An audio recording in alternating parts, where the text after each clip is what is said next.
What's up? Welcome. Welcome back to the Welcome back. Who Am I Past? Welcome back. Who Am I Podcast? I don't know why my brain malfunctioned just then. Oh, we gonna see. Yeah, it's been a couple weeks. Your boy might be rusty. How you been, bro? Chilling, bro. Chilling. You know, just out here being black and proud. Low key, dog. Toby Nwigwe been helping me do that a lot lately. You know? Well, I feel like I'm from Houston. Bro, that's my dog, bro. I feel like I know him, bro. Bruh. Damn, that's my man. That's been my man. He been going in, bro. He definitely taking the MVP from who I thought was the MVP of this year. So. It's crazy how one thing could just like ruin that, right? Like easily, right? Like easily just after he just dominated the summer. We'll get into him a little bit later though. We're gonna get into all that. Yep. But welcome everybody tuning into the podcast. We appreciate y'all. It's been a couple weeks since we've been on. So if you're tuning in now, we appreciate y'all for sticking around. You know, Rona, everything going around, troubling times. So appreciate y'all for tuning in and spending time with us. You're not fucking lying. Shit, well, let's get into this music, bro. Let's start. How about we start with one that I know we both like, and then we'll go from there, which is Nas King's Disease. Very short album. It's about 38 minutes, 13 songs. Only a few features really on there. It's not like a ton of them really. But all the features on there are really great. From Fabio to Big Sean, to Charlie Wilson. A lot of just really good ones that everybody that came, Hit Boy, everybody that came, they showed up on this album. And Nas showed up and showed out on this album. Nas did a great job of staying in his lane. Like it seemed like even last time with the Kanye album, it seemed like the rap, maybe the beats didn't fit him like it wanted to, or maybe he was trying to rap a way that he wasn't really like accustomed to. But for guys like this, like we know, like you can evolve and still be within your lane. Like you don't have to evolve and then change your rap into something that you're not, somebody that you're not. Some flows that you wouldn't typically get. You can evolve without doing that. So I like him staying in his lane, staying in his bag, giving us the knowledge. It's a lot of like black love on there. It's a lot of stuff to make you think about. It's good music. It's good rap. This is rap, right? This is what we grew up on. This is what we love to listen to. So shout out to Nas. What's your views on that? I think it instantly jumped into my top 5 albums of the year. Like this album is incredible. It's kind of like Jay-Z's 444. Mm-hmm. Like it's like grown man hip hop. Like Charlamagne the God call it adult contemporary hip hop. And like you said, like he was just we know how good Nas is. Like he has bars. Like that's never been in question. His biggest thing is his beats. Like he's kind of like the J. Cole of the previous generation. Like everybody knows he's top tier. He could even be the best. It's just his production has never really put him in the same lane as like a Jay-Z or somebody that can sustain hits over decades. Kind of like J. Cole as opposed to Drake and Kendrick Lamar. And with this album proved that you have somebody like an amazing producer like Hit Boy, because Hit Boy isn't just a beat maker. He's a actual producer. And like you were saying, like putting the features together, the sequencing of the album, all of that is production. You know what I mean? And I think Hit Boy did an amazing job with producing this album. And when you have such an amazing lyricist like Nas, this is what you get. This is what Nas could be, you know what I mean? And everybody expected this type of project from the Kanye one, but you know, Kanye got mental health problems. So like it came out, it sounded like somebody with mental health problems made that album. You know what I'm saying? So it's like, this is an amazing body of work. And the thing I like about this is that when you have a dope artist like that and a great producer, you can listen to it for a long time, because initially you listen to it because it sounds good. And then the more and more you listen to it, because it has that replay value, you catch different bars. Like, oh, he was really going in on this one. Oh, I didn't even PP said that. And that's the tell of a great, great album. So shout out to Nas for this one. Yeah, I definitely would take 30 minutes to go in on how this is now the second album that came out this year that was better than the previous one that Kanye produced. But we don't got to talk about that. You know what I'm saying? Hey, bro, that's a hate crime. For you attacking people with mental health. This is a hate crime. We're not gonna let that happen. It's the lies for me. It's the cat for me. It's the cat for me. It's the mental health for me, bro.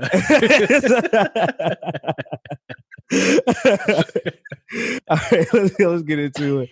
I like another thing, and again, just to kind of reiterate, what we're basically doing is trying to catch up on some of the things that we heard that came out within the last couple weeks because we haven't been listening. So we ain't gonna talk about everything, but we're gonna talk about the ones that stood out to us. So another one that stood out to me was "Rich Slave" by Young Dolph. The beats, dog, like that's where it starts and end for me. Like the beats is crazy on every single song. I was saying on a previous podcast that I feel like the same way you feel about Moneybagg Yo, like you like him, like, right? Like it's just like you like Moneybagg Yo, like I really like Young Dolph, like I really like his music. Like I don't know if it's his voice, I don't know if it's his flows. He a real motherfucker. I don't really know what about it, but all those things combined and then put one of these hard ass beats, dog. It's like one of my favorite Young Dolph albums. Like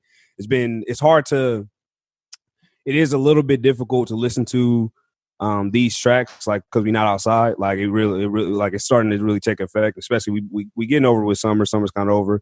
But I can imagine me like riding around to this when I'm out on a vacation somewhere. Like this is some music that I really want to hear. It's just cool to play, ride to, listen to, drink with the homies, play some spades. Like it's some shit, dog. It's some shit on there I really like. And then I really actually like the skits. They're just funny as fuck. It's pretty much a lot of it is him talking to like I think his uncle maybe. Somebody in his family, and they just gotta top it up. He just talk about like his dad, how his dad was a man, and it's just some cool ass shit from Young Dolph. So a little bit different from what we usually get from him, which is just a bunch of bangers. But he added that, and it actually added in some skits that kind of told a little bit of a story too. So you gotta love that, man. That's a good ass album, bro. Yeah, that's a great album. I was just waiting for you to say them skits, bro. That's what made it, bro. That shit was like your daddy had the one pocket. Well, one pocket. Your daddy was a fuck man. Like what the corduroy. What? No, that shit. All them shits was funny, bro. That's a great album right there. Great album for sure. Yeah. So my the other album I had was Boldy James, the Versace tape. Boldy James, I told y'all before when we talked about our top 5 projects so far this year, he has my favorite rap album. I think with Nas, that's going to be debatable now. But he just got signed to Griselda. So before he made a tape with Alchemist, and I was like, it sounds like a Griselda type of vibe. And then he has been featured on Westside Gunn projects, and now he's officially a member of Griselda. You know how Griselda do. They'll drop 50 albums in a year, and they was like, boom, he signed to Griselda, and boom, he got an album coming out next week. And he dropped the album. It's not better than his first album, but it's on par with it. And I talked about it during the Pray for Paris album with Westside Gunn. I thought the best beat on that project was from an Instagram comedian named Jay Versace. And this Boldy James project is called the Versace tape because that same Instagram comedian, Jay Versace, produced this whole project. And it's just so dope because it's like heavy on the samples, real like mellow, chill, grimy Griselda. But if you look at Jay Versace on Instagram, like that's the complete opposite of who he is. So it's just a dope juxtaposition to have that sound coming from that person and then Boldy James, who I thought was like an unofficial member of Griselda, now being part of Griselda. So shout out to Boldy James and the Versace tape. That's a dope project. They just never stop fucking coming, bro. Yeah, and Westside got another album coming out. Yeah, it was supposed to come out next week, but he pushed it back. They just don't fucking stop, bro. That's amazing, though. I love it, though. I do love it. I wonder how long they can keep it up, though. But I do love it. They've been doing it for the past like 5 years, bro. Yeah, it's been going a long time. So so shit, man. At the end of the year, I feel like I just need to do like a top 5, like just from Griselda. Yeah, bro. Like, because it's hard for me to. They kind of in their own. They've created their own lane at this point. Mm-hmm. Like they created. There's nobody out there that like them. There's nobody out there doing that at high level as them. So at that point, it'd be kind of disrespectful to put them in the same categories as I put some of the other artists. Hey, Conway had the craziest bar ever. He said, "I see you niggas trying to take the formula and make it corny. I'm warning you." Yeah, you can't even take their flow down. I'm peeping, dog. I'm peeping. Y'all trying to say y'all can't. Y'all not better than us at this, bro. Right. That's real shit. I think that's. I don't want to have to do this. Hey, mama said if you ain't got nothing nice to say, don't say nothing at all. I'm just going to listen to whoever listening. Listen to what I'm not saying, bro. What I'm not saying and what I'm going to say. All right. So Karma 3, Dave East. I'm just telling y'all that it came out in this last time frame. So this just in case y'all didn't know, I'll let y'all know it came out. Moving on though. Do you have? Well, I do want to get into singles, but do you have any more albums first? Well, before we move on, Burna Boy dropped a project called Twice as Tall. And I'm not gonna hold you. Ever since we talked about that Beyonce topic, I've been crazy on that Afro beats and the African music, bro. I'm not even gonna hold you. That woke me up. I'm not gonna lie. That shit hard, bro. Black is King activated something in my melanin, dog, and I just can't not listen to it. And, I watched that shit. I watched that shit again. Black is King, like yesterday. That shit's dope as fuck, bro. The music is actually really hard. I didn't really peep like the first song. Let's do it. Some hard ass songs on there. It's a great album. Like, I listen to the album now. It's a great album. But already is my shit. I'll play that like 50 times a day. I play that like 50 times a day, bro. It's some slaps on there, bro. Yeah. But Burna Boy, in conjunction with that sound, he dropped a project called Twice as Tall. And what I never really listened to Burna Boy. I knew he was heavy in that lane. He was one of those heavy hitters in there. But what I liked about this project is he can give you that dance, like lovey-dovey type of like you can kind of dance to. But he also got a song on here with the lead singer of Coldplay called Monsters You Made. And he talk about like being in a hood and like how those circumstances kind of leads to crime and how, you know, certain policies and how people are treated in that community kind of add to like the bars in that community or add to the results of that community. So really it's kind of speaking to like the oppressed, like we're just the monsters that you made because we've been so oppressed, because we've been denied these resources. This is how we turned out.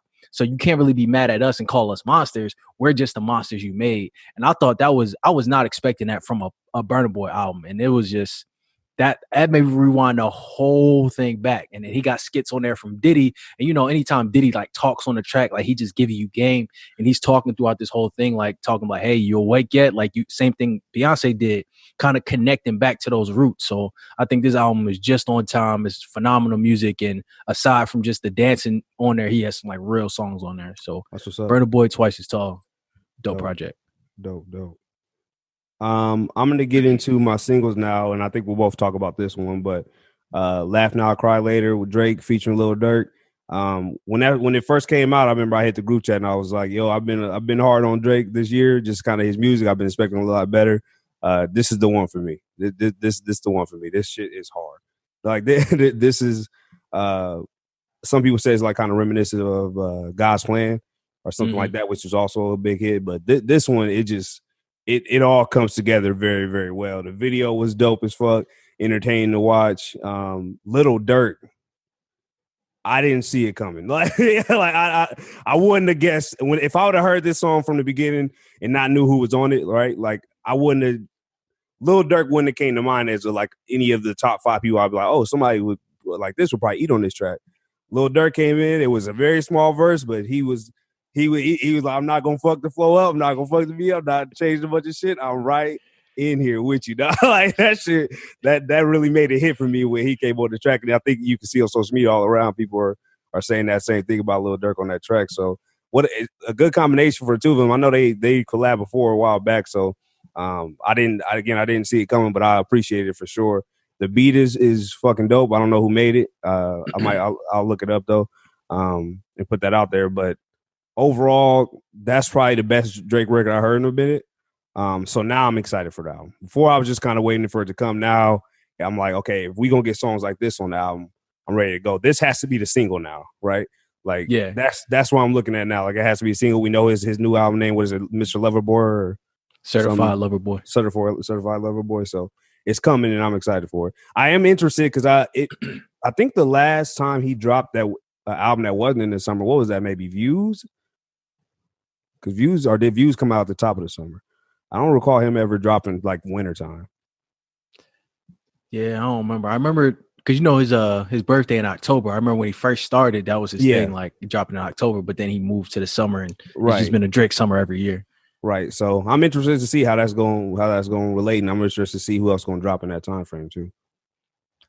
Yeah, it's a dope. You can't. Yeah, that's just good music, right? I don't know how to say it. He ain't missed with that one. It was a dope one, and really, I always been like a critic. Like Drake never really made good videos, in my opinion. Like his videos were never up to par with his music. I feel like this was just a great video. You know what I mean? And I think as big of an artist as Drake did, and I think he did it with like the Future video too. Like recently, he's kind of known like, all right, bet I know how to play the game, get to social media, do all that, and this is like I appreciated this video. Like you said, I appreciate Lil Durk verse. I don't think anybody saw that coming to the point where now everybody like, oh, he should have had a longer verse. It's like, bro, who would have expected them to say that about Lil Durk? So I think it's dope. Excited for the album. I'm excited to see what made the album just because so many leaks have come out. He's put out so much music this year. I'm excited to see like what didn't get put out or what leaks kind of made it onto the album. But yeah, this is the one right here. Are we expecting a more concise like album? I hope so, bro. Right? I hope so. Just give me like 10 to 12. Yeah, like I was thinking like just, 13. And I mean all the like he even said on his last album, like I know how to make a classic. It's just 10 of these. Just do that. Just do it once. 10 of these. Yeah, give me the 10 of these. Give me the 10 of these, That's bro. all I need, bro. Give me 10 all of I these. need.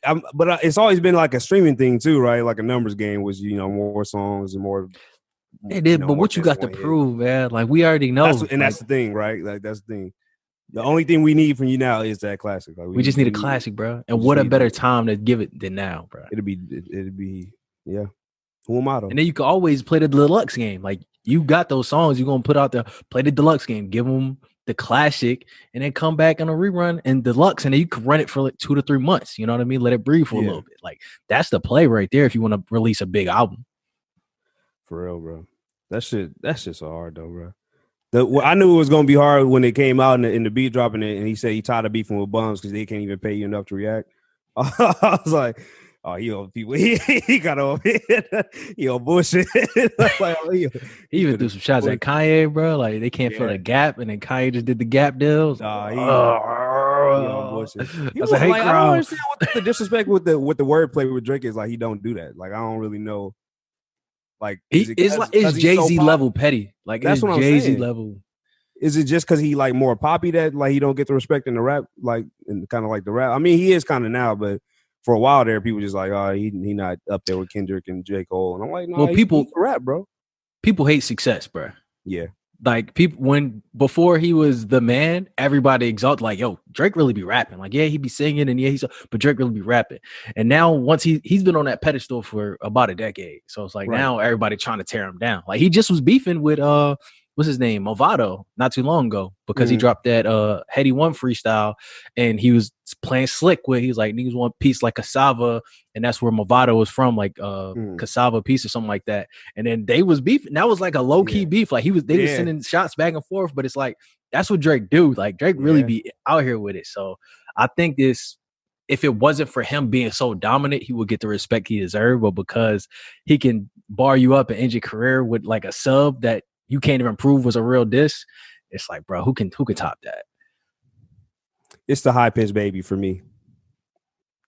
All right, so another baby. It's the high pitch baby for me. That's what did it. It's catchy though. It's a high pitch baby.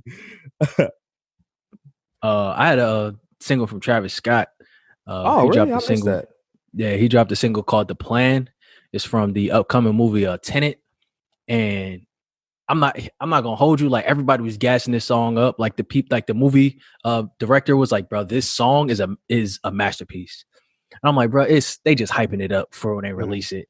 And Travis Scott, like this song, like the sounds, it feels like a movie. Like every time I listen to this song, I feel like I can't wait to see this movie now. Like this is a perfect movie record because you know how Travis Scott production is. It's like hypnotic. It's dark, those synths, and then he just ride the wave, and then it's hypnotizing. I'm not even gonna hold you. This song is hypnotizing, but I can't play it enough. Like that's my go-to after the Drake song. But those two in tandem, Travis Scott, "The Plan" from the upcoming movie Tenet. And I can't wait till movies come back either. So like I'm a big movie head, so like that's my thing. But I'm finna be the first person in line for a ticket when the movie late theater. I'll go in a whole suit just to sit in there and watch a movie. I'm in that bitch, bro. I sit the whole time with the mask. I put the gas fit mask on to go and go watch that shit, bro. I just miss going to the movies. It's weird people that don't like movies, bro. Like don't like. I guess if you're like really antisocial, I can see why you'd rather just stay home and watch it at the TV. But something about the vibe of going to the movies is like. Some people can't sit down and shut up for 2 hours though. Like that's the thing you got me. Yeah. Like that's my bad. I like sitting down and not talking and just going into another world. But yeah, bro, this Travis Scott, The Plan, that got me hyped for a movie. And it's like, bro, movie theater's about to open back up. That's it. That's a perfect strategy right there.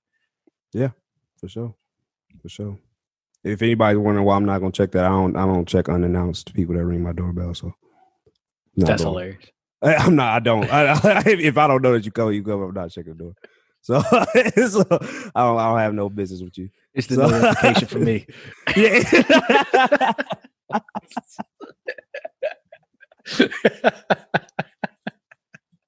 Oh shit.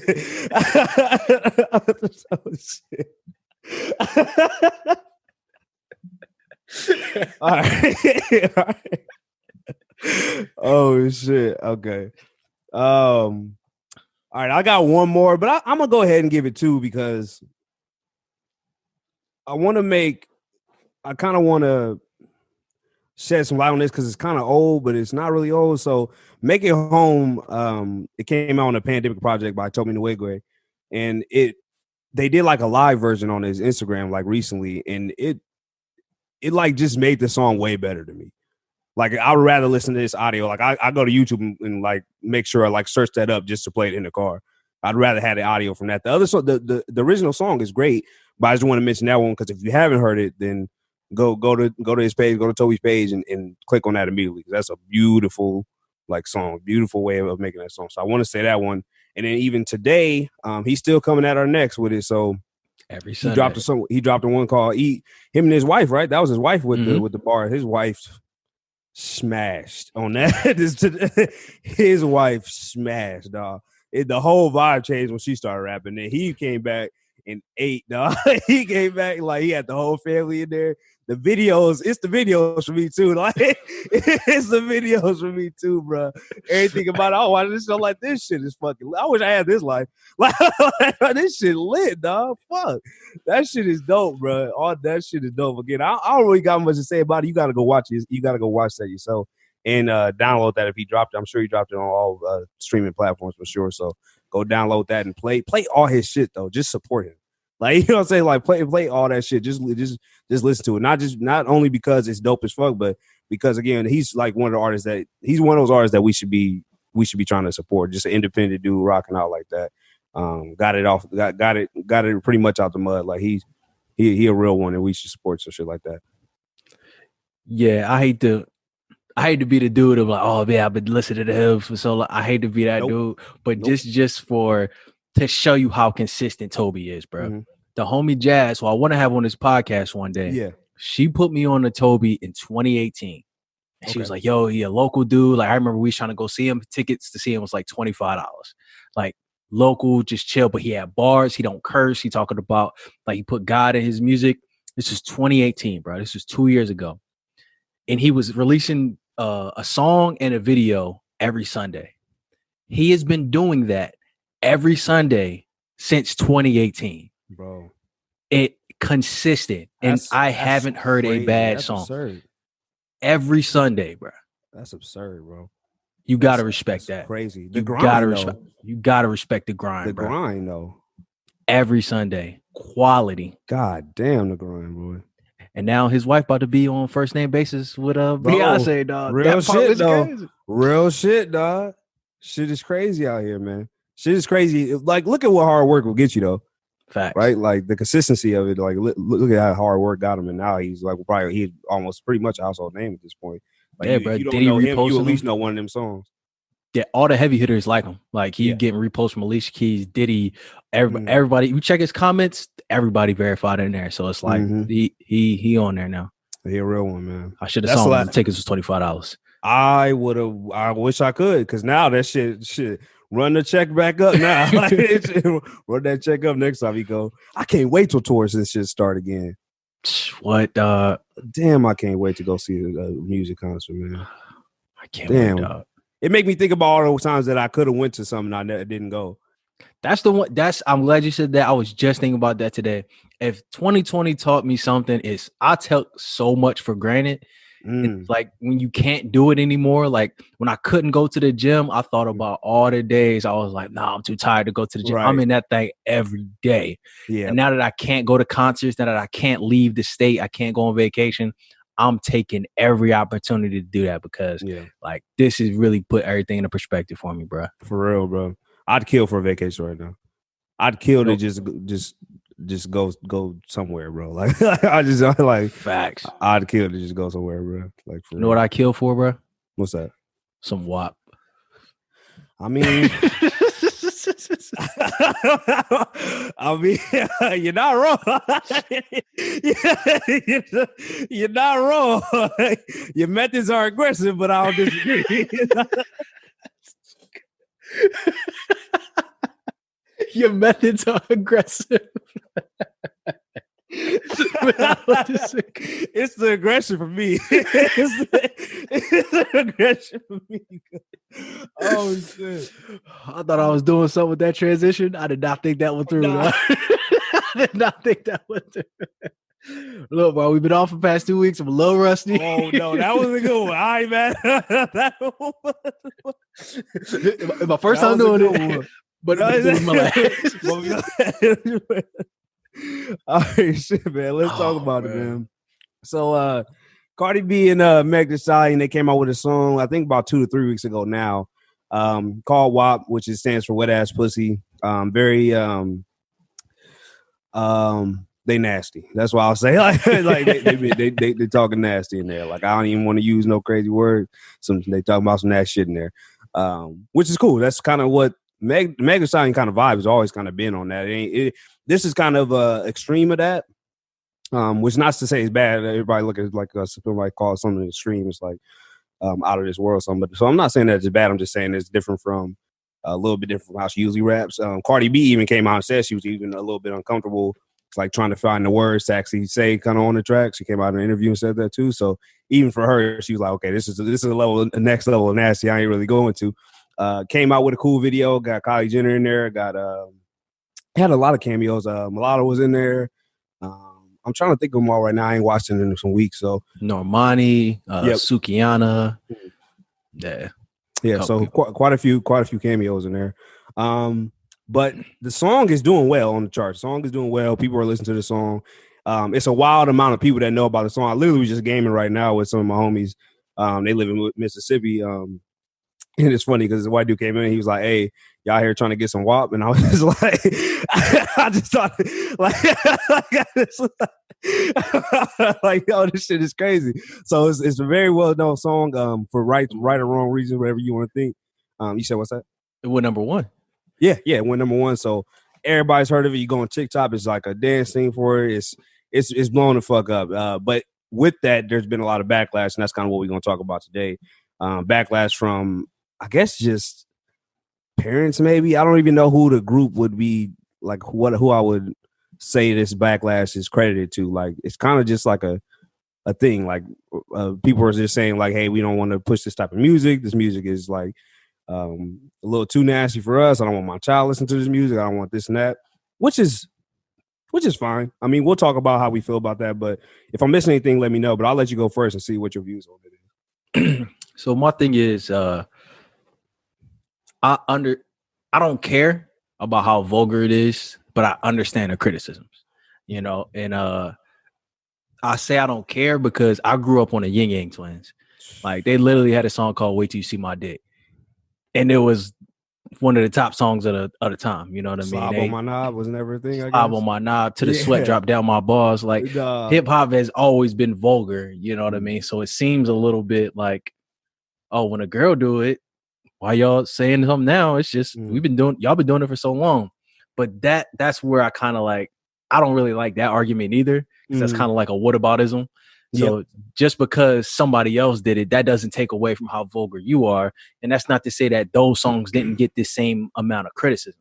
You know what I mean? When when those songs were big, when you had the Slob on My Knobs, when you had the Yin Yang Twins, we didn't really have social media, and there wasn't such a cancel culture, and there wasn't such like a woke type of environment. So those things kind of slid under the radar. And as you can see, when we put those same people like from back in the day, a lot is being uncovered. Kind of shout out to Nas. He said that in the album. 2020 is just uncovering a lot of stuff that's been going on for all this time. It's just now was the climate for us to do something about it. So you can't really compare yourself to something that happened decades ago when times were different and then say, well, if they did it then, I could do it now. That's not really the case.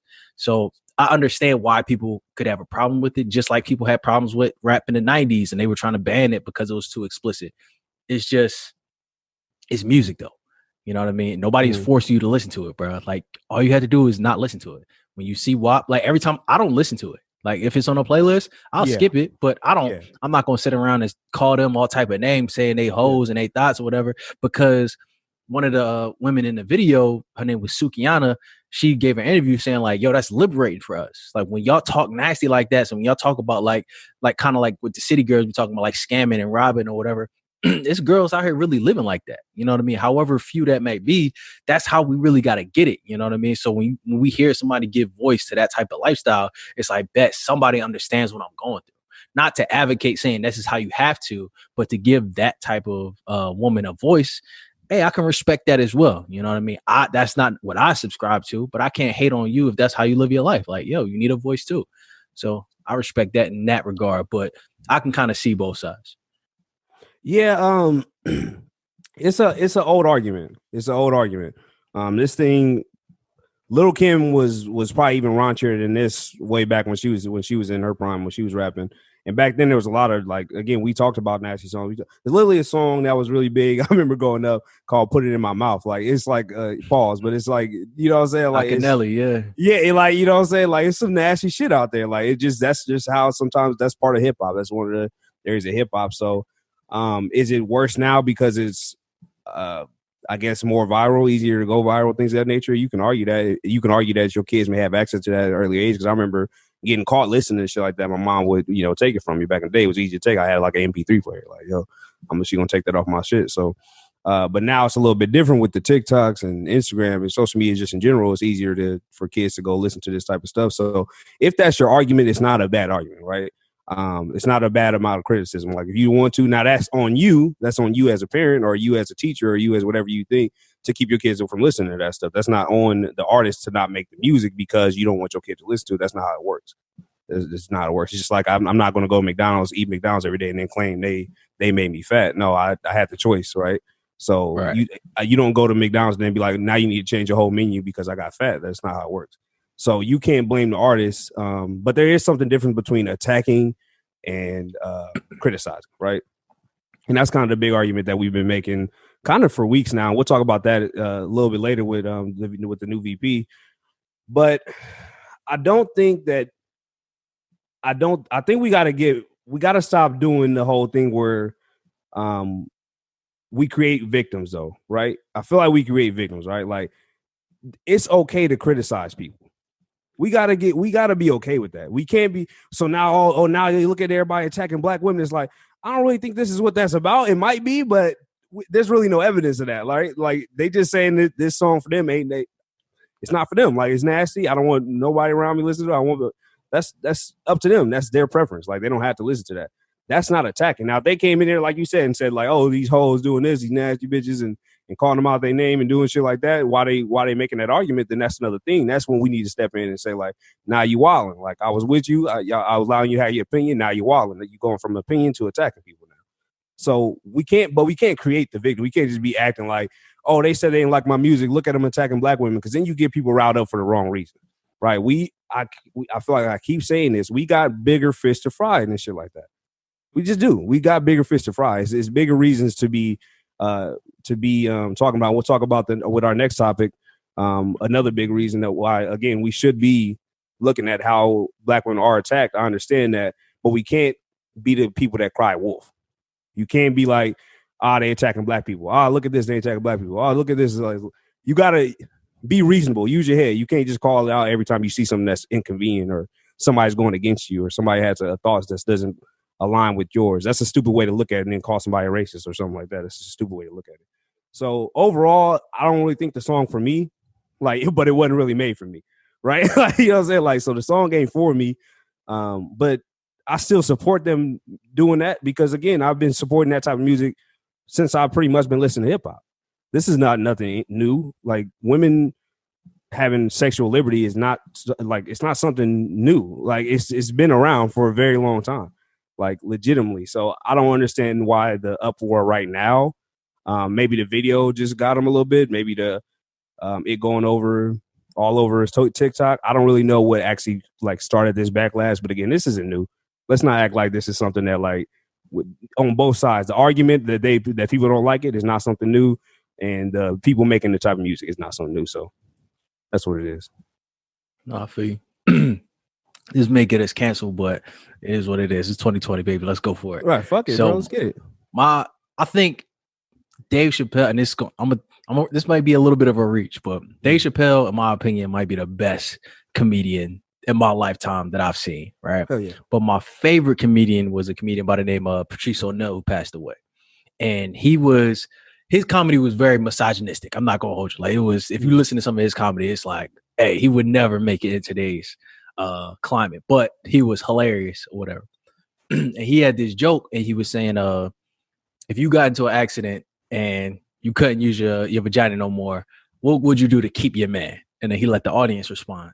And then one was like, more blowjobs. And then one was like, anal. And he was like, oh, okay. And then he was like, so how do you expect me to respect you if you just boil yourself down to a series of holes? He was like, none of y'all said learn about football, learn about sports, go get another woman. This is how y'all treat yourselves. And it was crazy, bro.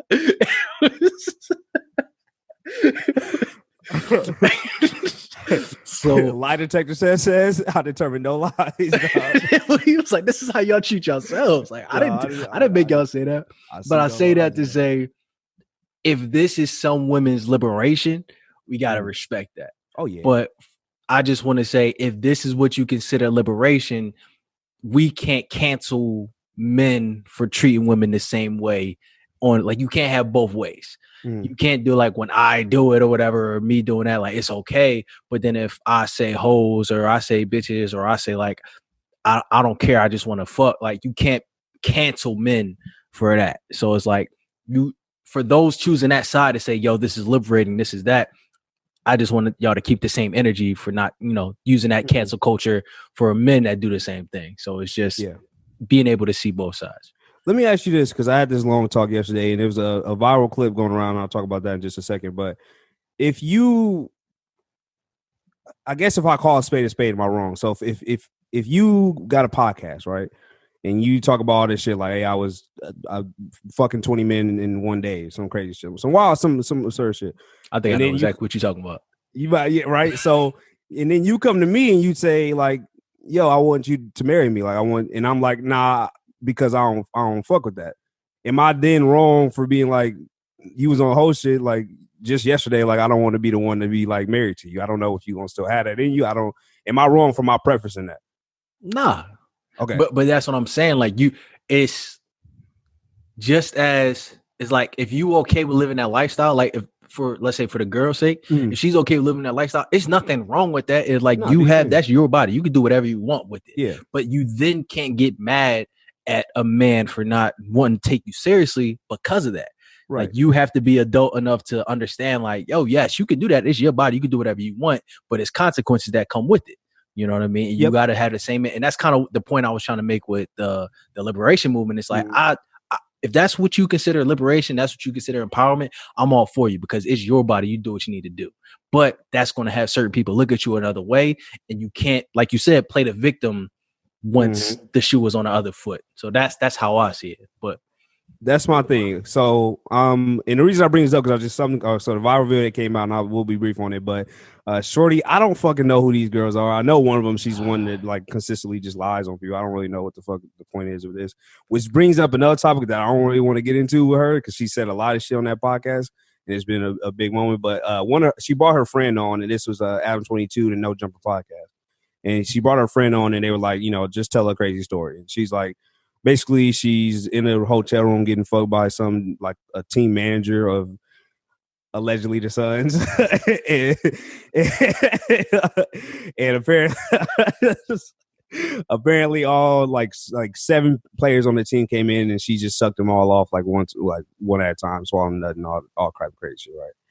Now he goes on. Adam 22 did a job with this because he went on because he's kind of questioning her, and as he's questioning her, he's like, she's talking about how she was so drunk and she just passed out after and things like that. And he's just saying like, it sounded like you were too drunk to even do this. And she's like, nope, I was perfectly fine in making that decision. It was lit.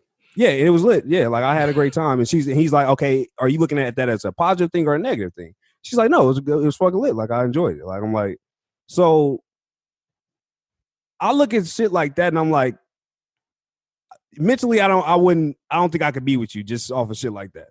I can't have that, right? So I don't agree with, let's say, people attacking her, but is it okay to call a spade? Like, because people was in there, obviously, even women were in there, like, comments like calling her a hoe and stuff like that. I think she fully, like, is okay with that. I think she fully considers herself like a hoe. Like, she's telling us, like, even in some of the comments, she's replying to the comments, like, yeah, I'll suck off this team next. Like, that's what she do. That's what she's cool with that. Yeah. Is it still derogatory if she's like claiming that? I don't really know. Me personally, like I'll rather that than be like lying about it. Yeah, like I'd rather you just be open about it, because it's some people, like at a certain point in your life, like you don't care. You know what I mean? Like it's somebody that's going to love her for who she is. So it's like I would rather just, hey, you do what you do. You know what I mean? Some things don't have to be said, but it's just a clickbait error. It's a clout error. You know what I mean? It's easy to go viral when you do stuff like that. And that's kind of what her and Selena Powell are famous for doing, just going viral, talking on other people's names. But as long as we understand, like, no, and we can kind of use this to segue into the next topic, is you can't disrespect or treat a woman that way just because of your opinion of what she's doing. You know what I mean? Like, I think that and this may be ignorant thing to say, misogynist thing in a way, I think men have the obligation to kind of be the person to kind of just take care of our women. Like, you know what I mean? And let them do what they need to do. You know what I mean? Speak accordingly, adjust accordingly. You don't have to wife them or whatever, but you don't have to treat them or disrespect them or degrade them because of how they choose to live their life. You know what I mean? And I think that if that's how she want to live, as long as she happy, that's on her. You know what I mean? But I don't think that's justification to disrespect her. And if she okay with being called a hoe, then that ain't disrespect. You know what I'm saying? Yeah. She living that. She claiming. Yeah. And that, I do want to say, though, I've seen a lot of, like I said, the liberation thing, a part of this. I do want to say that that's fucking whack, though, for her to go in there and say that shit and drop people's name and say shit like that. Because if a dude came in there, did the same thing, say y'all had a threesome with Rihanna and somebody else, some famous dude, they would be on his neck like, oh, look at him, like telling all people. Oh, no, like that. They admit they clout chase. Like, that's their thing. Like, they only do it to clout chase. So yeah, that shit is whack. So y'all can support that, but that shit is whack. Just want y'all to know that shit. Y'all would not have that same energy for a man. That podcast whack. Right. Talking whack. This podcast tight as fuck. Me, tight as fuck. That's definitely going in there. Oh shit, bro. Yeah, nah, it's the cloud chasing for me. That it's all right, let's get the laughs out now because we about to get into some serious topics. Yeah, man. Yeah, no. Go ahead. You want to? Yeah. So we've covered this story a bunch of times. There's been several developments, but a couple of weeks ago, Meg Thee Stallion was actually in an altercation where she got shot in the foot, and Tory Lanez was arrested with her after he was partying at Kylie Jenner house, and there was a lot of misinformation, a lot of conflicting stories since that happened, and nothing really came out. There's a lot of speculation, such as Adam 22. He came out and said he heard that this happened. And then Academic said, I heard that this happened. And you were starting to kind of piece together the story.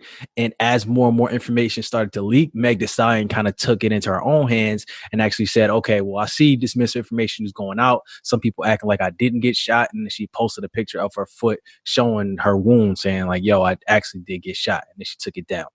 Then she went on Instagram Live to say, okay, like I see that publicists and people are going out into the media and try to, deflect from the situation. But basically, Tory shot me. We were arguing. We were in a car. I had enough. We were almost, I think she said she was a couple minutes away from the house that she was staying in. So she decided to get out the car and walk to the actual house that she was staying in. And Tory shot her from the car.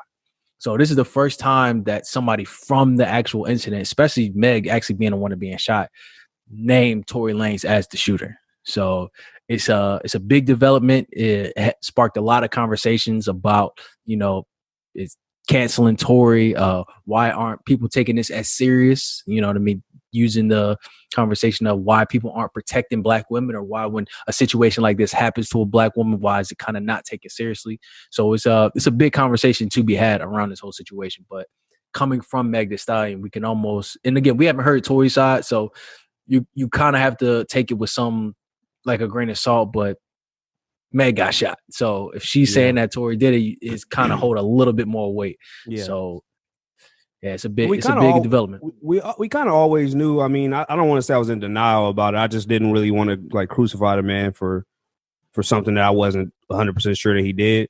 Again, when, like I was saying earlier, when you listen to what somebody's not saying, it kind of tells a lot. So when she was not saying that it wasn't him, it kind of told me everything I need to know.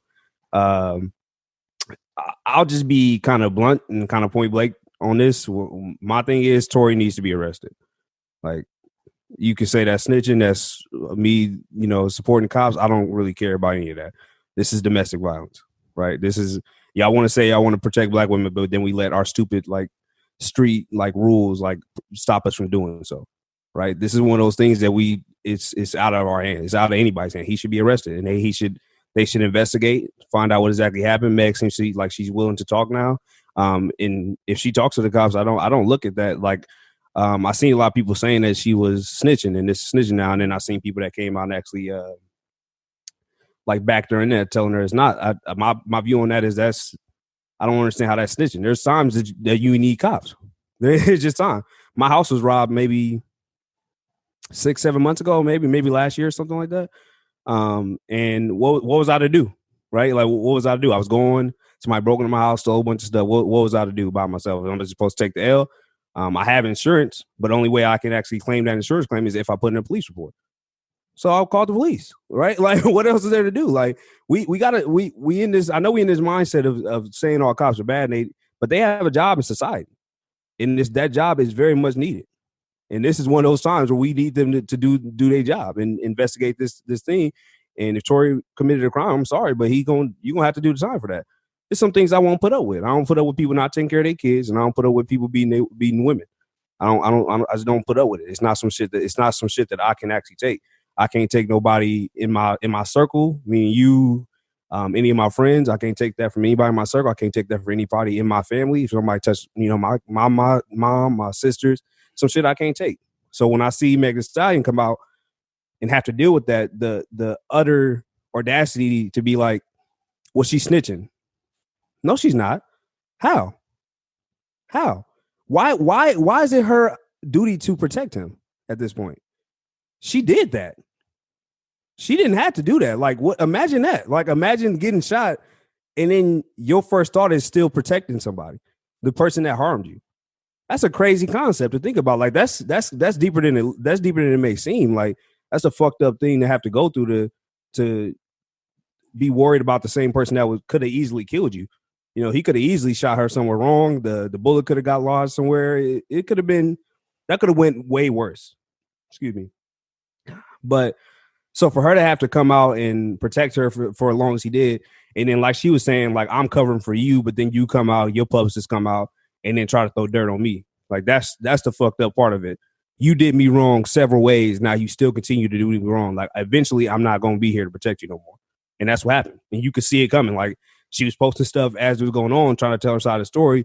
But every time she had to tell a part of her story, the fact that he shot her was coming out more and more and more, to the point where it's just like, I'm just going to go out and say it then, because you fucking around. Like, I'm not about to, I'm just come out and say it. So it's unfortunate, because I like Tory Lanez. I like his music.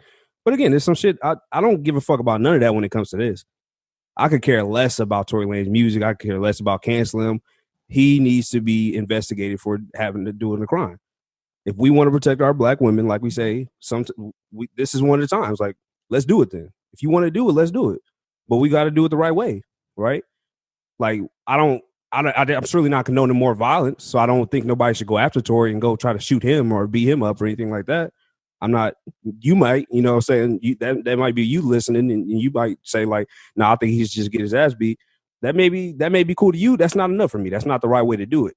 Because then we got another person that potentially is committing a crime, and another person that could go to jail for that. It's just a never-ending cycle, right? So that's kind of where I'm standing at it right now. I fully support Megan Thee Stallion. Yeah, I agree 100%. First of all, I don't think she a snitch. You know what I mean? Like, it's not like they were selling drugs and then they both got caught and then she like, all right, well, Tory was the kingpin. Like, that's snitching. You know what I mean? Using that opportunity to lessen your sentence and put it on somebody else. Like when y'all doing something illegal, when y'all both at fault. No, you being shot and then, like you said, holding it down because, like she's saying, like in today's climate, we got a gun in the car. I don't want to get shot. I don't want nobody else to get shot. I'm just trying to hold it down. Like, I don't want to deal with the police. I didn't cooperate. Yo, she did what she did what she had to do. You know what I mean? And for her to feel as though she had to continue to defend herself, she went above and beyond in this situation. So I definitely don't think that she a snitch. A lot of people came up and supported her with that whole, argument. I think for Tory, I think this just killed his career. You know, like it's what can you talk about? You know, you can't talk about being a gangster. You can't talk about women. What that's his two bags. Like, what? I don't want to hear nothing from Tory no more, bro. Like it's over for me. You know, and I think single-handedly, he was having the best year. He was having the best 2020 of anybody. Like easily. Quarantine radio, getting off his label, becoming independent, making a name. Like, he was set up to be the next guy. And then for him to do something like this is like, this will go down in history as like one of the things in hip hop history. Like, I can't believe he just did this. And then another thing, like, I got sisters, bro. Like, I know all about domestic violence, and that's something I can't respect from anybody. Nah. You know, that's that, and you shooting her, that's across the line. You know what I mean? Like, I can't respect you as a man if that come out to be true. And again, we haven't heard this side of the story, so I'm trying to remain as objective as possible. But if this turns out to be true, then it's over for Tory Lanez. Like you said, I think he should be arrested, he should be prosecuted. And the same way we go after people outside of our community for doing these type of injustices, we need to have that same energy for Tory Lanez. And, you know, the same way we going after the cops who killed Breonna Taylor, who still have been arrested, who we still need to go out there, support, call, make sure that they get prosecuted. We still had to have that same energy for Tory, because we got to set the precedent that it's not okay to do this to our women. It's not okay to do this to people in our culture. And just because he was a rapper, because we made like his music, that doesn't give him a pass for that. So yeah, we got to get this out of our culture. Yeah, we can't allow shit like this to happen. We can't, like, and that's why I'm not really about the canceling. But again, I just can't go on listening to Tory Lanez music or watching quarantine radios or seeing him do this and that. I can't do it anymore, right? Like, I just can't. I lost so much respect for him. So how can I then turn around and listen to his music? I'm not saying that's canceling. That's just a decision I'm making on my own, based off my morals, based on what I believe in. I'm saying, hey, I'm not listening to this dude no more. I can't rock with it, right? So you might have to make the decision for yourself. But as a culture, we have to. It's bigger than canceling Tory. We need to cancel this shit. People that think this shit is acceptable, like, we have to cancel that. We get that shit out of here. We have to call it out when we see it. We shouldn't take somebody else from another outside source telling us about that in the Black community. As the Black community, we should know that this is unacceptable, right? This is unacceptable. And brothers, dads, sons, uncles, all of us Black men, like, if we really want to, like, protect Black women, first we got to protect them from ourselves. Like, we are the ones that really be hurting them. So we need to look out at it. We need to know, like I said, I don't accept shit like that in my circle. If I see it, I call it out. I'm telling you, like, I'm at your neck about it. Like, I don't care if we friends or not. Like, those are things that if we are friends, then you're gonna have to do right by the women that are around you in your life. Like, that's how I'm operating. That's how I'm coming at it. If you're not operating like that, then you got to get the fuck around me. Like, I don't deal with shit like that. That's how we need to start coming at this. We need to start facing that shit head on. Like, yo, I seen what you was doing over there. Like, I seen you getting a little bit aggressive with your girl in the back. Like, I ain't want to interrupt it then, or maybe I had to. But either way, like, if it gets physical, I'm not going for it. I'm gonna fight you with her. Like, that's not how we doing. So, is it uncomfortable? Yeah, but we've been uncomfortable all 2020. This should be the easy shit to do. It should be the easy shit to call shit like this out. This is so black and white. Like, it's not like the racism conversation where there's so many gray areas. This is black and white, bro. This is good or this is right or wrong, good or bad.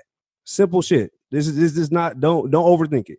If you see some shit like this happening in your life and somebody around you, don't put up with it. Call the cops if you have to. If you, like I said, if you one of them sons, you too young, your mom in the back getting beat up by her new boyfriend, call the cops.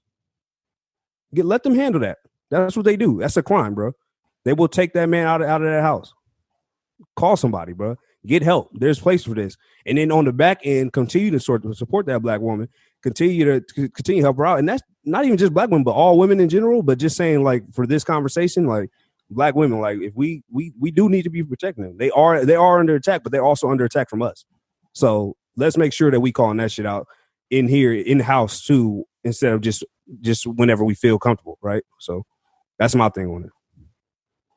Yeah, he said it. Yeah, that's it right there. I'm just, man. Hey, I ain't going. Yeah, beautifully said. It's the respect for me. Yeah.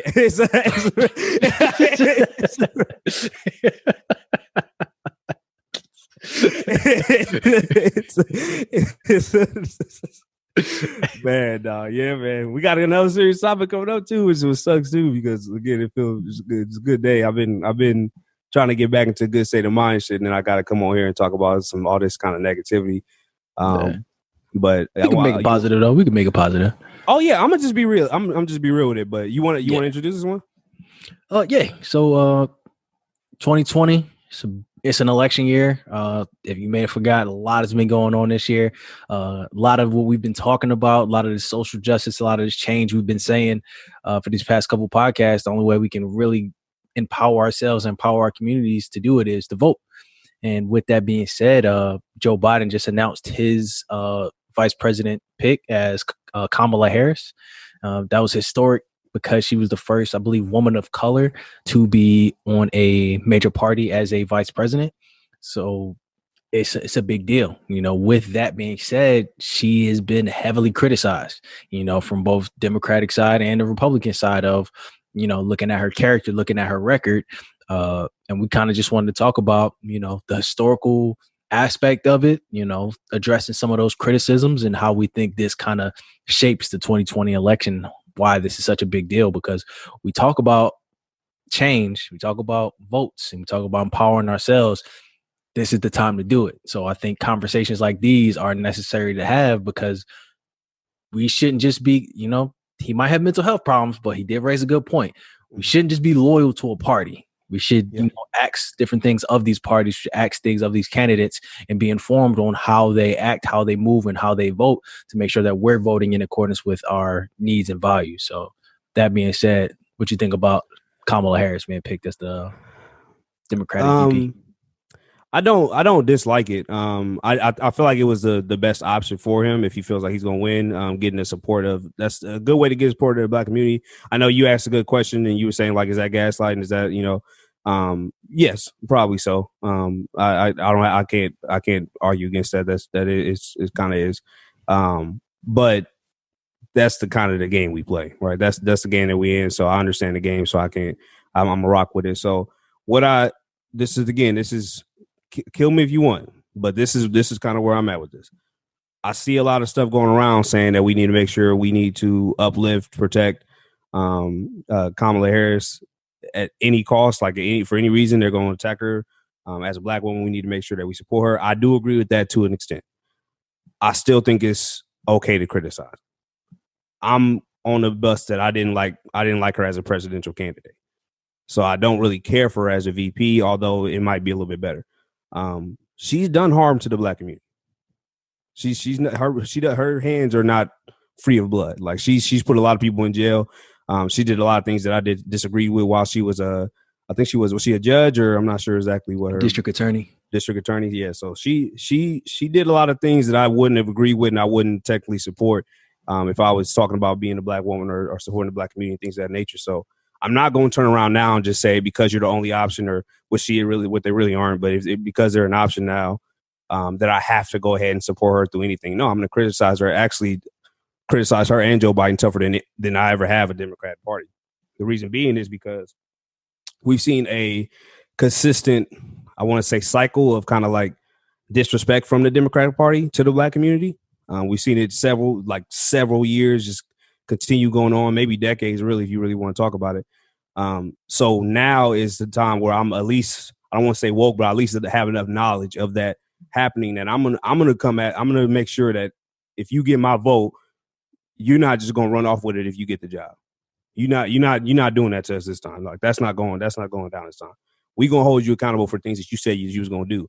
So tell me what you're gonna do. All that stuff, get the black woman as the VP, do all that stuff that you want to do. That's cool. All right. When it comes time and you get that job, I'm still on your neck as much as I was. Like I'm still got to be on your neck, and I think we need to do that as a black community. Just because we can't just sit back and be like, we won, we got them in the house, we cool now, right? Because then they can take that and run off with it, and then they could forget about them. We got what we need from them. It's an abusive relationship, bro. It's an abusive relationship. Like we can't continue to have that happening to us. So just because we have a black woman in there, I support it. Like I was talking about earlier, it's a difference. If somebody comes in and say, I don't like Kamala Harris because of these reasons, and they're all good reasons, and they all have a good argument, I can respect that. I'm not going against that just because you said something. If somebody say, I've seen a lot of like disrespectful stuff, like has she been fucking her way to the top and shit like that, that's wild. I'm on you. I'm at your neck for that. Don't like, watch your mouth. Like that's disrespectful. Now you're just being disrespectful. There's different ways to do this, right? But I can't go get behind like completely letting her off scot-free just because, like I can't get off of just all skin folk like ain't kinfolk. Like we say that all the time. I'm still with that same wave. Like I can't. I'm sorry if that makes me wrong. I'm sorry if that means I'm not supporting every black woman or something crazy like that. That's not my intention at all. But I can't get behind just not being able to criticize her because she's black. I can't get behind not putting pressure on her because she's black. Like I'm not rocking with that. And she's just a VP. Like I'm still at Joe Biden neck for all this stuff too. Like he said some disrespectful comments to us. He's signed the 94 crime bill too. Like it's some shit that they've done that I don't like. Like I can't agree with. So I'm not going to change my mind on that.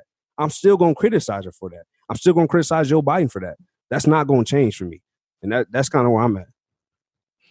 No, I feel you. I agree 100%. I think my political views have been kind of straightforward as not just being aligned to one side. But I think to address what you first said when I talked about it, it just seems like a bit of tokenism to me. And I think that it worked for Barack Obama. I'm not gonna lie, because I'll admit it. I only voted or only supported Barack Obama because he's black.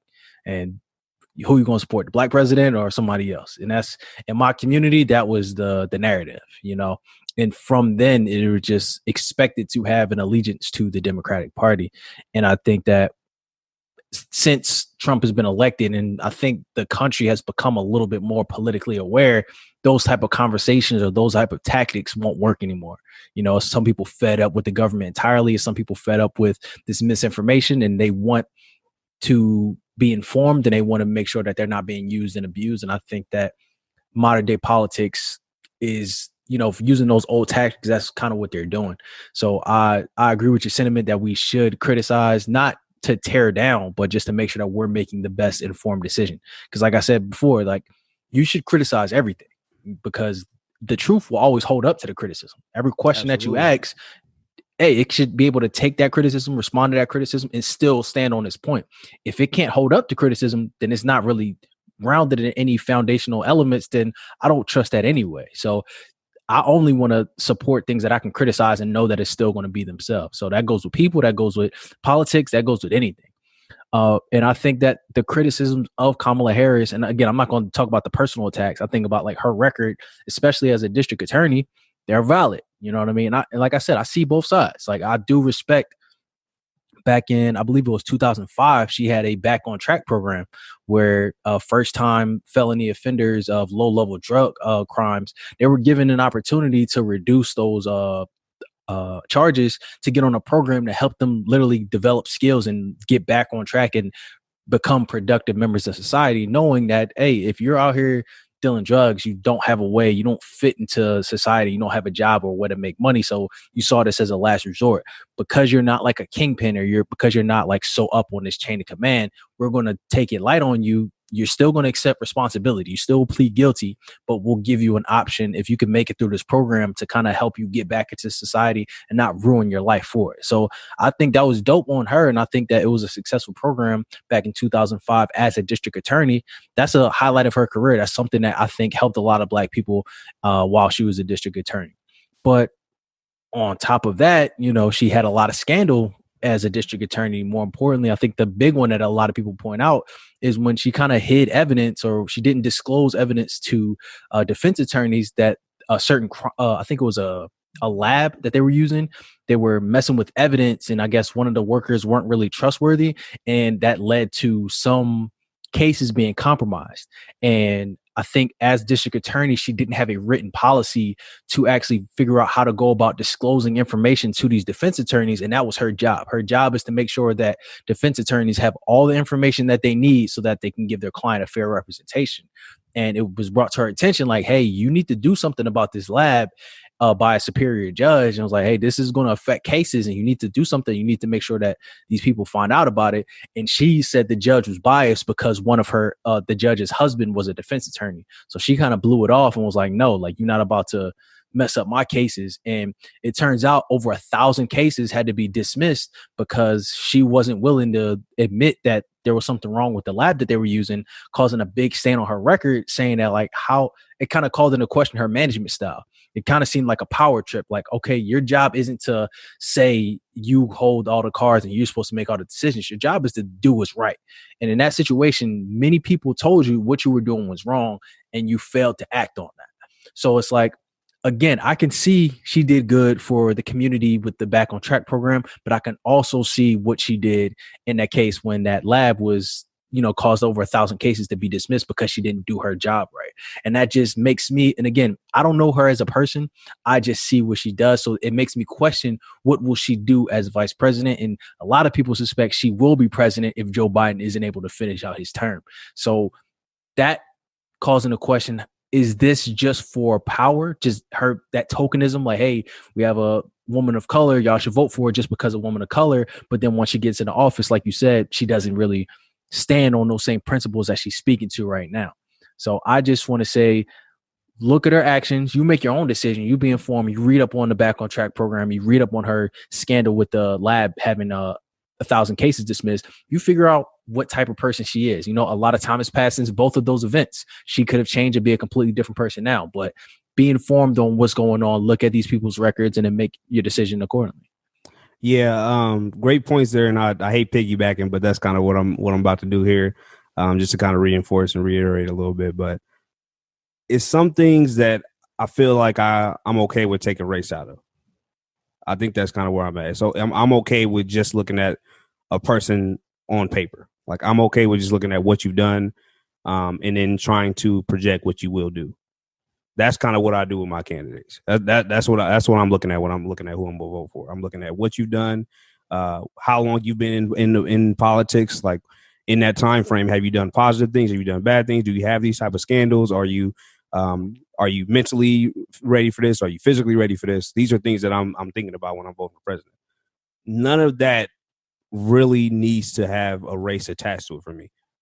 Like these can be, if these were blind just packages and I just reading through these things, would I agree or disagree with the things that he or she have done? Would I support the things that they have done? That's kind of where I'm looking at it.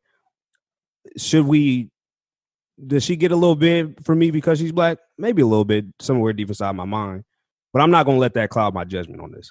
That's kind of what I just want to get at. Like I'm not letting the fact that she's a black woman cloud my judgment if it comes to voting. I'm still going to support her. I'm still going to protect her from any type of like people saying shit around me, like just some wild shit, like she's sucking dick to the top or or this and that. I'm still not going to go for that. Like, I'm still not rocking with that. But I wouldn't rock with that for any woman. Like I said, I don't agree with none of that type of stuff when it comes to disrespecting women like that. So that's just kind of where I'm at as a moral. So it has no real bearing to me that she's now the VP. She's a woman. It's interesting. It could be a first. That's cool. But again, I'm still going to criticize her for things that she's done, things she will do, and I'm still going to hold her accountable. Yeah. Was you done? I'm going to interrupt.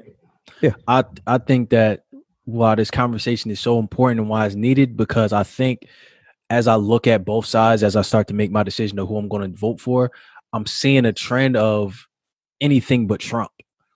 And I don't want that to be the reason why you vote for this November, because again, even if that's your approach and even if that's what you see, somebody could be worse. You know what I mean? Somebody can get in there and not do what you expect them to do. And if you just go in and be like, okay, I'll take anybody, then you're kind of stuck with who you got. You know what I mean? And instead of looking at it as the lesser of two evils, be informed on what you want. Really look at what you want. Whose job is it? Because not everything falls on the president. Not everything falls on the VP. What falls on your local government? What falls on your mayor? What falls on your House representatives? And how do they vote to make sure laws get passed? This anything but Trump approach is what a lot of political parties want. So they can just get your vote and not be held to anything and not be obligated to deliver anything. Because a lot of the pitch is, well, Donald Trump failed this way. Donald Trump did this. Donald Trump did that. We're going to do better. And it's like, well, what are your policies? What do you think about qualified immunity? What do you have to say about gun control? What do you have to say about education? What do you have to say about opportunity zones? What do you have to say about healthcare? I need to know your stance on that, because that's what you're going to deal with once you actually get into the office. I don't care about what you think about the current administration, because I have my own critiques about them. I don't need you to tell me about what they're doing, because I see what they're doing. I need to know what you're going to do if you get this position of power, because it looks like a power grab. And I'm not just going to pledge my vote to somebody on either side to say, hey, I'm going to do this. And then I look at the track record and no, that's not what you're going to do. So this anything but Trump approach, we got to get that out of our mind. Look at our interests, look about the issues that we care about, and see who is actually going to put in the work to actually do something about it. And that's how we should vote. Yeah, that's a trash way to look at anything, really. Just anything but this person. That's nah. It's ignorant. You're ignorant.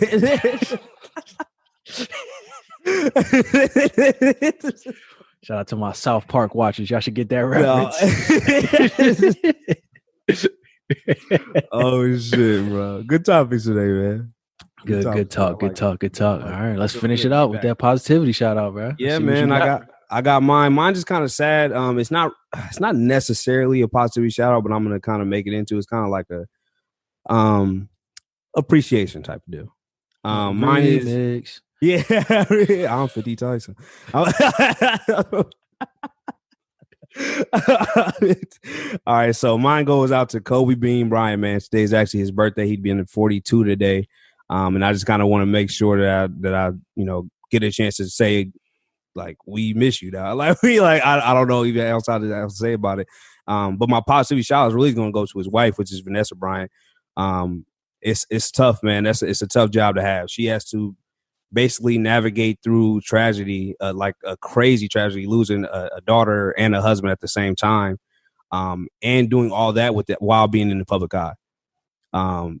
It's crazy to see. It's almost crazy to see her in videos. I've seen like recently her hanging out with Lala, smiling, having fun, and things of that nature. And it's beautiful to me. It means a lot to me to see her as happy as she has been in these last like couple weeks after seeing her. It's just tough. It's going to be a tough day for her. It's a tough day for her family. And I just want to kind of send my regards, send my, I guess, prayers and do what I can, I guess, to remember Kobe Bean Bryant and Gigi Bryant. And just, it's tough. It's tough. I feel the same way about her as I do with the Nip situation, right? Like, it's tough to go on after that. It really is tough to move on, but she's doing that. She's doing that at a very high level, and she seems to be happy. She seems to be as happy as she can, and making sure that we remember and making sure that we support. And that's kind of where I'm at. Like, let's make sure that we support Vanessa Bryant. Let's make sure that we give her all the things that she needs, because I wouldn't wish that upon anybody. I wouldn't wish that type of job upon anybody. But women got a different type of mental. That's how I kind of look at it. Women got a different type of mental. They can handle different things.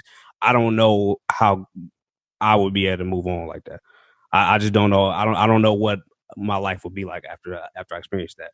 But she seems to be doing very well, like many other women have, and many other women can do. They have that type of mental fortitude. So appreciate Vanessa Bryan, and happy birthday to Kobe Bean Bryant, man.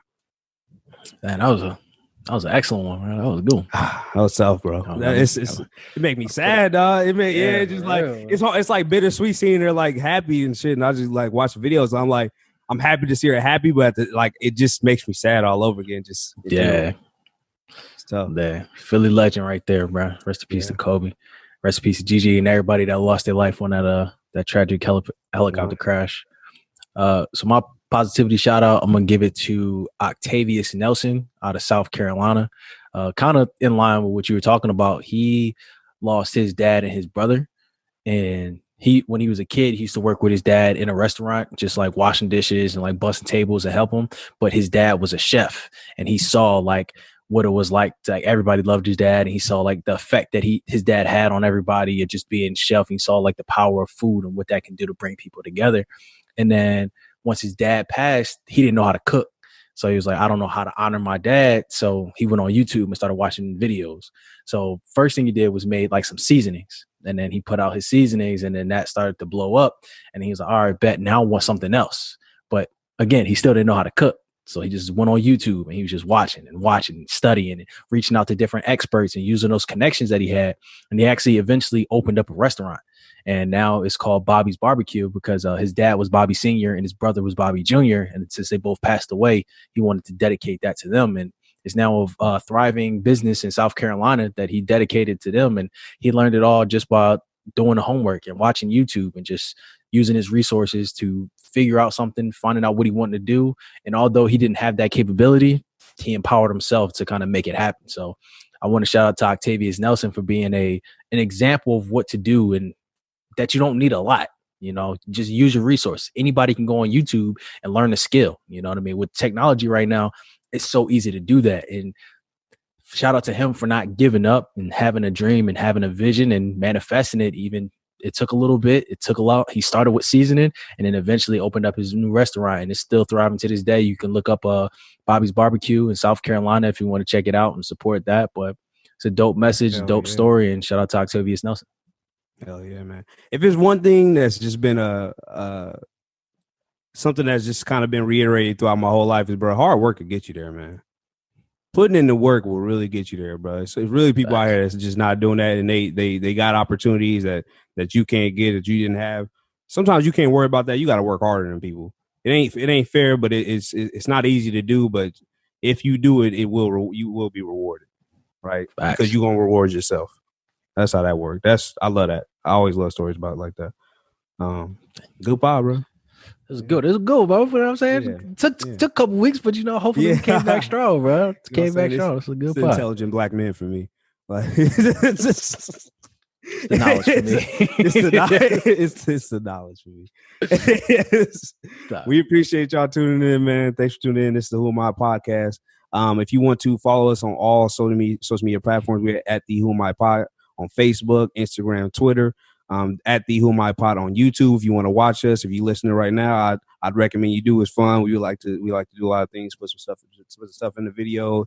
It's always typically funny. So we also always have like the tweets. If we're talking about some type of tweets, we're talking about some type of law. If we're talking about something, I tend to try to put that up on the screen so you can read it for yourself and not just take my word for it. If you like to get on the podcast anyway, comment on YouTube. Comment on the Anchor app. You can actually leave a message on the Anchor app. We appreciate all the donations we've been getting on the Anchor app too, by the way. You can hit us up with a DM or a message on Facebook or Instagram. We should shoot for actually get a you want to get a guest on for next week? Yeah, I got 2 people that I want to. Let's rock with it. Yeah, let's rock with it next week. So next week we'll have a guest. And again, if you ever want to do that, you know how to hit us up. We appreciate all the support that we've been getting so far. And let's keep going. Like I said, like we just talked about how hard work gonna pay off, and we work and we trying to get better every week. So here we are, we back. Yeah, shout out to all our listeners, shout out to all our supporters, shout out to everybody that follow us. We appreciate it, man. Shout out to rest in peace to Nip, rest in peace to Kobe, rest in peace to Pac. You know what I mean? My fellow boy headed snapback brother. Dog, tell me you seen that video of the Tupac at the wedding. Nah.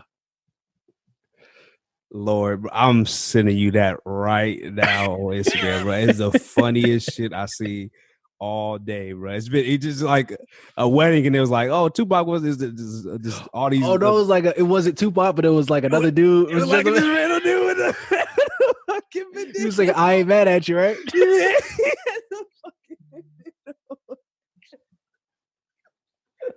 It's the fucking bandana for me, dog.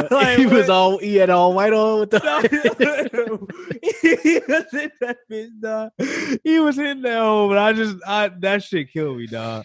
That shit was I forgot funny. all about that. Yeah, I ain't never thought about it. That shit was funny as fuck. You said it's the bandana for me. Bandana for me. It's the bandana for me, dog. I'm out, bro. We appreciate y'all. Way to end it today. We appreciate y'all putting up with our fucking laughs, dog. Sometimes you need that shit, bro. If you need a good laugh, you go watch that real quick. That shit, I don't know why that shit's so funny. That shit is hilarious. Man. That's hilarious. I think at the end of every episode, I would bring up the funniest thing I see this week. Yeah. Just always end on the funny though. At the end of every pod, I'm gonna bring up the funniest shit I seen this week. Oh man, that's funny, man. We appreciate y'all for tuning in, man. For sure. Holla at you, bro. Who am I? The girls them sugar.